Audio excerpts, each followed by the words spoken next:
samsam maxamed cige oo hore uga mid ahaan jirtay bahweyntii xisbigii burburay ee udub imikana ka tirsan xisbi xaakimka talada dalka haya ee kulmiye ayaa ka difaacday eeda ay u soo jeedisay xukuumadda Soomaaliland Marwo Faadimo Siciid oo ka tirsan xisbiga mucaaridka ah ee wadani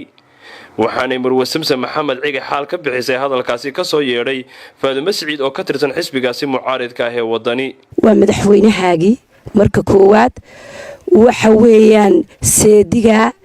waa eedada odaygeedii xidid iyo dhaqannimo iyo muwaadinimo midnaba maanta inaad habaar markaad cay waxba kaga qaadweydo habaar halka ula soo fadhiisataa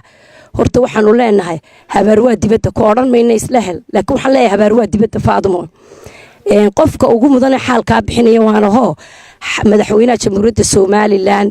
xaal baan ka bixinayaa waxa ay halkaas ku dhurtay inantaas markaan intaa ka gudbo tartan bayna dhex yaala madaxweynuhu maanta ma sharaxna wuxuu la qiimo iyo milgayahay waa madaxweynihii qaranka isagii calanku waa isku darajo wuxuu la milgayahay madaxweynayaashii hore cigaal buu la milgayay cabdiraxmaan buu la mid yahay daahir yaale kaahin buu la mid yahay mudane axmed maxamed siiraayo waxa weeyaan oday qaran waliba intaa wuxuu dheeriyo duurku isagu dalka u galay mudane madaxweyne marinkaaga maaha laakiin waxaan ku leeyahay mujtamaca Soomaaliland nin waalan iyo kamiirka qaba labadaba aad madaxweyne ayaan oranayaa waxa intaa ii dheer Faadimo waxa ina dhex yaala tartan xisbi baad ka tirsan tahay musharax baad leedahay cabdiraxmaan kursigan madaxtooyada iyo gurigan madaxtooyada ee ku waaltay cay lagu ma karo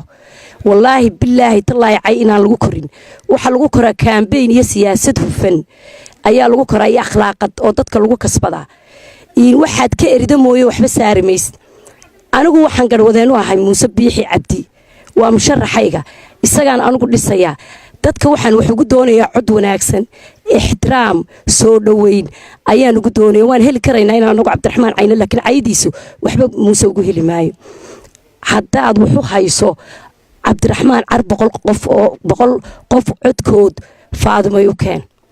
anigu waxaan Muuse Biixi Cabdi u hayaa burca hawdkeeda ilaa laaskeel xaafada gacan libaax codkiisu uu dheeraran yahay ka wakiilo waan u hayaa bal adigu waxaad u hayso halka keen ila cod baa la doonaya cay lama doonayo madaxweyne waxay Faadimo dul istaagtay wasiiradii halka marayay samsam cabdi aadan waa wasiiradii ugu wax qabadka badnayd anigu Faadimo waan ugu aqoon badanahay dawladaha iyadu siyaasadda way ku fashilantay waxay moodaysaa NGO-yadii maaha siyaasaddu sida Faadimo samsam cabdi aadan waa wasiiradii ugu wax qabadka badnayd ee soo martay wasaaradda maaliyadda iyo wasaaradaha kale oo dhanba samsam cabdi aadan halkay maanta joogto ee aad Faadimo u waalatay 1 second hadaad fadhiisan lahayd duni Soomaaliland wadan la yiraahdo mu jireeno dunidoo dhan madaxa isla gal lahayn waa wasiirad degan Mubaarak Nirig Star TV Berbera.